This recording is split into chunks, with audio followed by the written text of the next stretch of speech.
Can you hear me? I'm sorry. Yeah. Yes. No? Yeah. Okay, cool. All right, so I want to ask you guys a couple questions. Who want to go to heaven? Go to heaven, right? Who want to die? There's only one way to get to heaven, right? We all must die, right? I'm going somewhere with this, right? Who I want to honor God? Show your hand. Who I want to honor God, right? Who wants to die? Nobody, right? There's only one way to honor God, right? You have to die to self, right? And so I know when you're up here praising worship and you guys sometimes get in your feelings, and last time I checked, dead men don't have feelings, right? So what I'm saying is, like, I know sometimes we get a little embarrassed, but like God is looking for you to let it go and to really praise Him and to really give Him the glory and give Him the praise and honor. So I'm just saying, like, the next time you're in there, just say, let me die to myself right now. Let me, because God, honoring God right now at this moment is more important than how I feel right now. So I want to recap honoring God. This is a year of honor. We honor God, we honor parents, authority, honor yourself, honor Jesus. What is honor to God? Anybody remember from last week? Yeah. I call it the noun system. Anybody remember? People. It's a noun system. People, places, and things. So people. I believe that God put parents to teach us how to honor Him, to teach the kids how to honor Him, right? Places. So God put the noun system to teach, for us to practice, and to remind us to honor Him. Places like your job in school help you practice honoring, because you got to honor your teachers and honor authority, right? So ultimately you'll honor Him. Somebody who you don't know, who you're going to get to know, and you get to honor Him too. I did things like Sunday, because if we didn't have Sunday in place, how many of us would come to church every Sunday? If we didn't have the 10%, how much would us would give to Him, right? If that tree wasn't there to remind Adam of everything else, which was the thing that he's supposed to be remembered to honor Him, you know. But anyway, anybody know this right here? God, blank and blank to be honored. I'm going real fast. He deserved, and I gotta move. And desired to be, he desired and deserved to be honored. Now, I want to start right here. Anybody know blank and blank equal honor for God? Love and obedience. Love and obedience. Right. So remember God love language, right? Word of affirmation. Anybody remember? Praise and worship. Praise and worship. We just done that. Word, God wants to know how great He is to you. So you want for your praise and worship. What about gifts? Talents. Tithes, offerings, skill set, talents. God had gave it to you. He wants you to honor Him by giving them back to Him or to the church or to the community or whatever else. It's a blessing to people. Act of service. Giving back to the community. Give back to the community. Helping out the local church, sweeping mopping, whatever it is, right? Quality time. Prayer. Praying and devotion. God wants your time by you praying and giving Him devotion and time set aside just for Him. Physical touch. We all say it again, like, God, how did God touch us? We've done anything that God touched. So, you know, sometimes you get so close to God, you actually feel Him touching you, right? Then the last one is obedience, right? So I kind of transfer this over to now we at the point of right now, which is year of honor. So we're going to honor parents, right? So I kind of like put this together. It's kind of generic. Each is own as far as parent. What do you think parents' word of affirmation is? I'm just going to say it. I think it's like, please, thank you, I appreciate you, I love you, right? What about acts of service, right? They want you to do your chores, do your homework, do good in school, right? Gifts. Doing the thing that you're not expected to do, like clean the car, wash the dishes, do something that would take a load off them. This is like a gift to your parents, right? Because sometimes they tired, and if they normally say, for example, you have loved ones, but you're an older sister or brother, and you cook for them and give your mom them that break, that's like a gift for them, right? Quality time. As teenagers, we tend to separate from our parents, but they want you to share their life with them, right? And then find a common interest with your parents. Right? Physical touch, same thing as God. Kids touch, high five, you know. And then obedience. Ultimately, parents want your obedience, right? All right. So, children, obey your parents in the Lord, for this is right. Honor your father and mother, which is the first commandment with a promise. This is the first promise God made, or the commandment. Say, honor your parents. It comes with a promise. And what that promise may look like is that you may be well. And have long life on earth. Be well to me is like that you will be safe, you know, or that you would grow up and, you know, and like have a great career or, you know, great character. That's what, to me, be well. And this is what your parents trying to teach you. Right? So, go back. Also say, Father, do not provoke your children to anger, but bring them up in the training. So again, parents are there to train. Your father there to train you, right, in the Lord. All right. So again, I know that sometimes, like as teenagers, we don't want people out in our business, right? Not just, but sometimes parents bring in reinforcement. They bring in like auntie, uncles, mentor, youth leader, and say, help me with this issue with our youth, right? And so I look at it as like, this is what God did. Like God spoke stuff into existence, right? And he spoke light and birds and fish and say, and it was good, and it was good. But when he got ready to make man, he went back. And I feel like in his presence, he's like, let me grab the whole village. So the Father, the Son, and the Holy Spirit, he said, let us make man, right? So I feel like this is what God did, what your parents are saying when they come to get your youth leader or your auntie and say, let us make Amir into the person you want to be in our image, meaning that she got the character, she got the education, she got the relationship with God. Like we try to groom you into the image of us, who we are the image of God, right?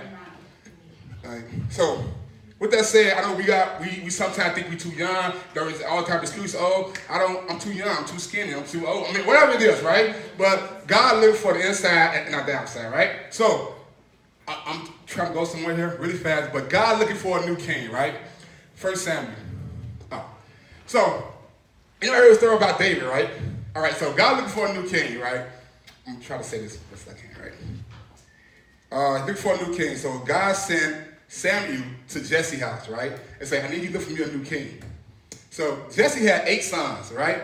And so he went to Jesse's house. He said, God looking for a new king. I'm paraphrasing all this, right? And so God said, so Jesse went and got his first son. His son, I can imagine this first son just standing up there all big, buff, sharp, looking good, haircut.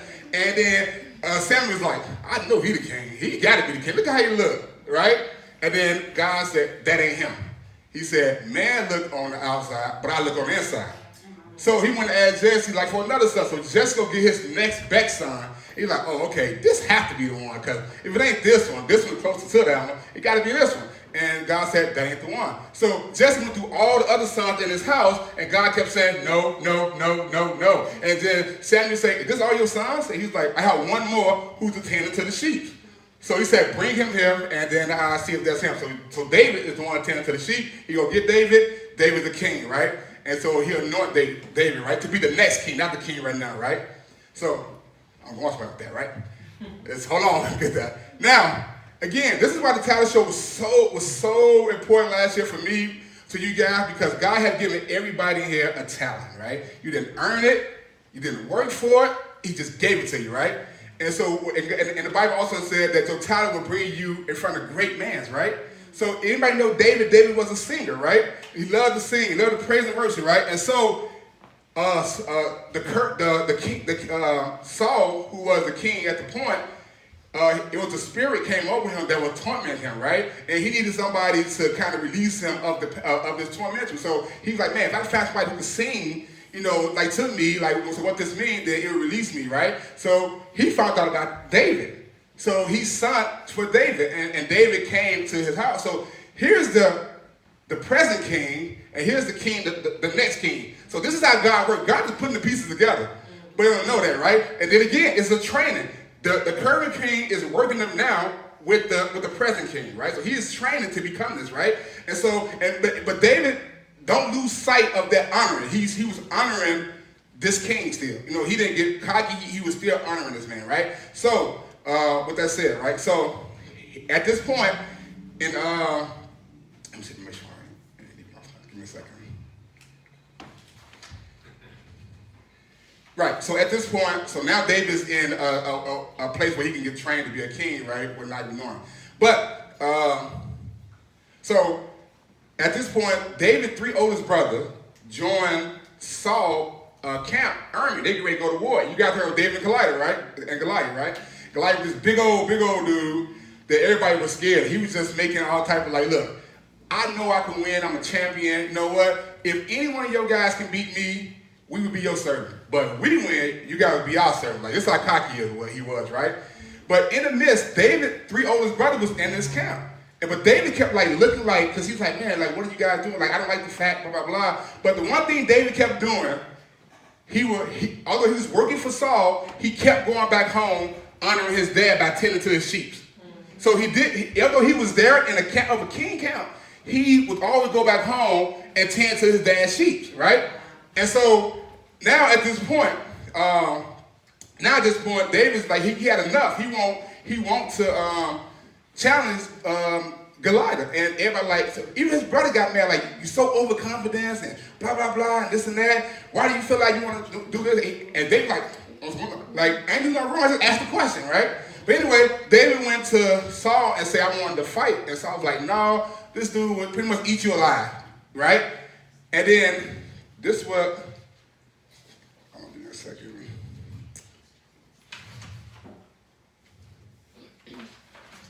I had something like this. Go ahead. Oh my God, I hope I printed it. Give me a second because I want to read this. Oh, here you go. So when David asked Saul, and Saul said, no, you can't do it, right? David replied, right? He said, I am the shepherd of my father's sheep.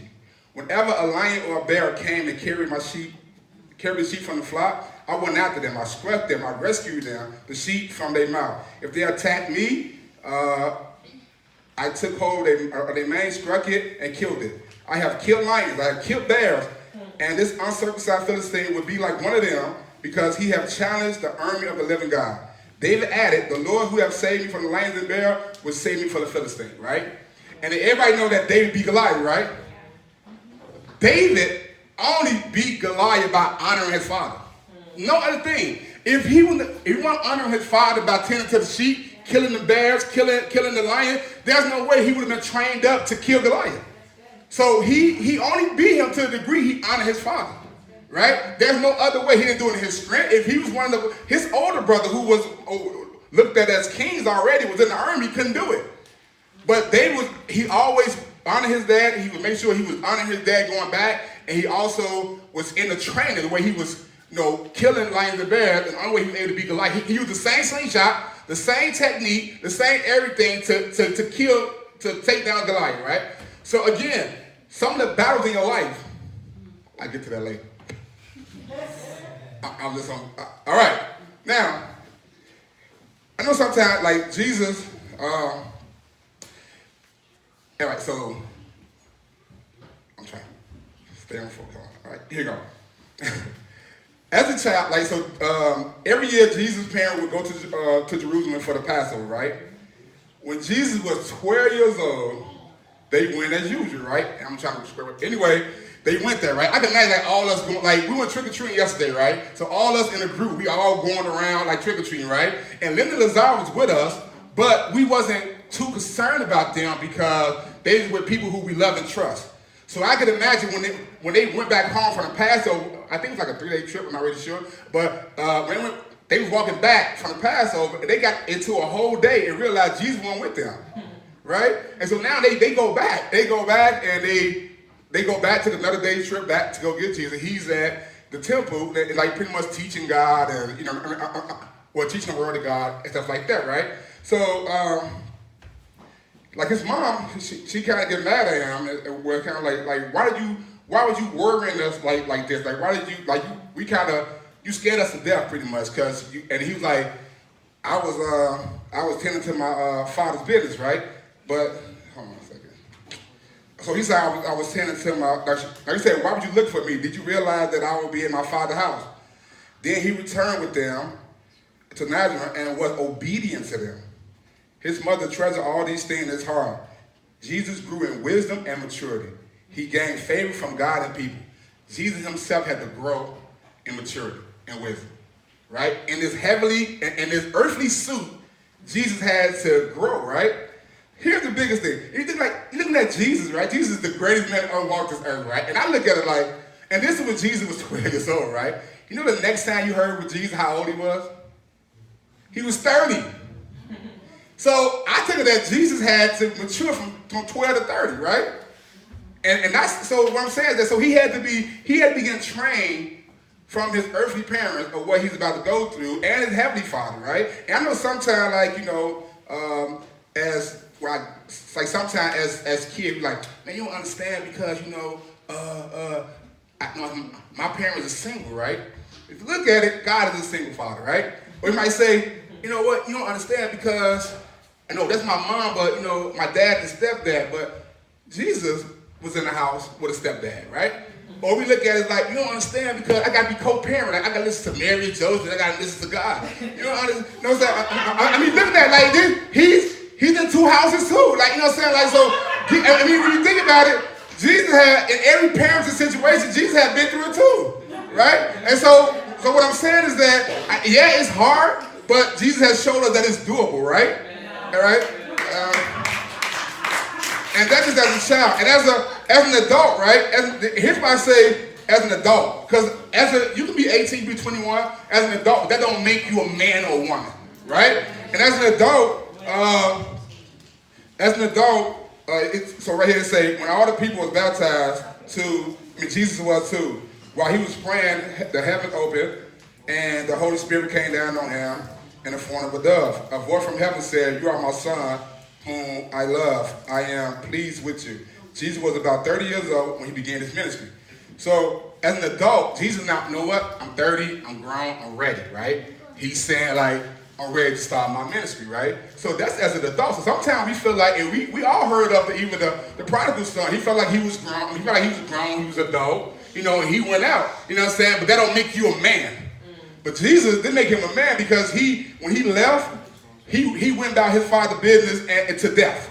You know what I'm saying? I mean that he healed people. He did everything that he said his ministry to be, right? But the prodigal son, he went out there. He wasn't ready, and his father knew he wasn't ready. But then he ended up coming back. So. But anyway, so here's why I feel like, Jesus as a man honoring his parents. And it's just like, you got heard the story where Jesus turned water into wine. And I feel like as a man, Jesus knew who he was. He told his mama, look, it ain't my time. It take a man to say, look, it ain't my time to do that yet. But Mary told his servant, you know what? Do whatever he tell you to do. Because she's like, I ain't going. You still my son. And you still gonna do what I tell you to do, but then Jesus went and turned water into wine. So I'm saying, like, there's stages in your life as a teenager or as a growing up, you're gonna think that you're ready or you're grown or you are ready to get out there, and your parent might be saying, you know what, not yet, give it another minute, give it another month, give it another year, but that don't make you, like I said, that don't make you a man or a woman because you're an adult, right? And then Jesus, in my own opinion, this is a part two of what make him a man. And Jesus was tested in the wilderness, right? And so the devil's like, if you're a son of God, like tell these stones to become bread, right? And Jesus answered, this is what Jesus was tempting him, trying to get him to bow down to him, trying to get him to say, I give you all this. And he kept coming back. It was written, meaning that my father said this. It was written, my father said that. Right? So he, even in the wilderness, he was still honoring God, you know what I'm saying? And so, but like, that's what, like pretty much saved him, right? So Jesus honored him under pressure too, as a man, like, and so the question might be asked, like, man, like, how long should I honor my parents? To the cross and beyond, right?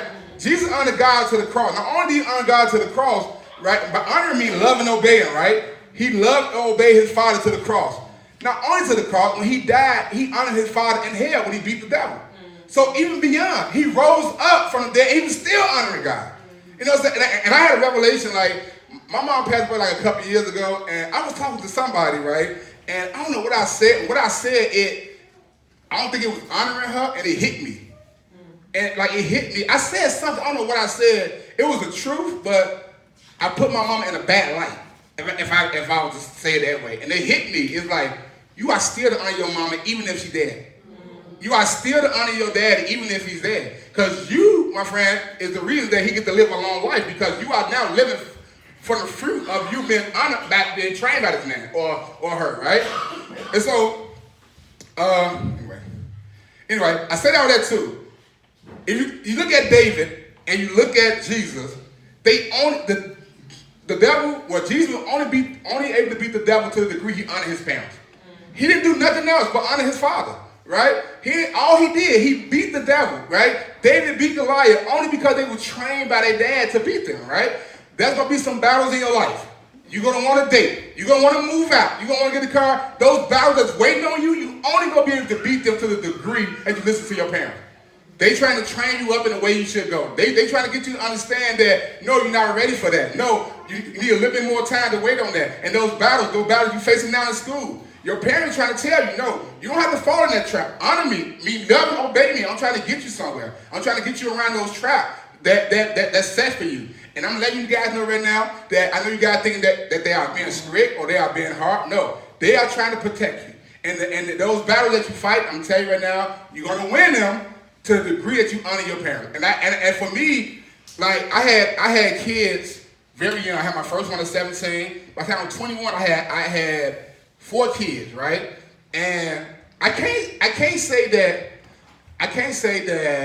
my mama had told me, or anybody talked to me about this. But what I'm saying is that I wish somebody would. But at the same token, I paid dearly for them kids up to maybe about 3 years ago. Y'all heard of child support? Okay, no. I'm just trying to tell y'all. So some of the decisions you gonna make, if you don't listen to your parent, you gonna pay for them for years. You know what I'm saying? Like, so ain't no sense to put yourself in a position, right? There's a system that God put in place, right? And when I tell my son, like, I tell my son the same thing. I said, you can, like, I'm just speaking, but like, I never talked to my son about having a relation with a girl that's not his wife. Because if I said we talk about that means I give you permission to do it. Right? I say marriage, that part of relationship is for marriage, right? And if it's for marriage, and then you say, then all these diseases and baby, they don't exist. Because you're married. Right? You don't have to worry about that. You don't have to worry about child support. You don't have to worry about, being in a 2-parent home or whatever. Like, because to the degree that you honor your parent, that's what your parent, and I know you're probably thinking like, man, well, you did it. You did. Exactly. And I'm telling you right now that to the degree that you don't listen to your parents, who their experience mean a lot. What they went through mean a lot. And I'm just saying, they don't want you to go through the same thing. So I'm just telling you guys to honor your parents, so you can beat these battles that await you. That's all I got. All right, so right now it's 8:03. We're going to take 15 minutes. You guys go in a small circle in the other room. After that, we're going to have free trust time. 15 minutes. If you guys don't were here last week, we'll kind of explain it to you guys. All right. And for the parents, you guys wanted to stay and have questions, whatever, we can have questions also.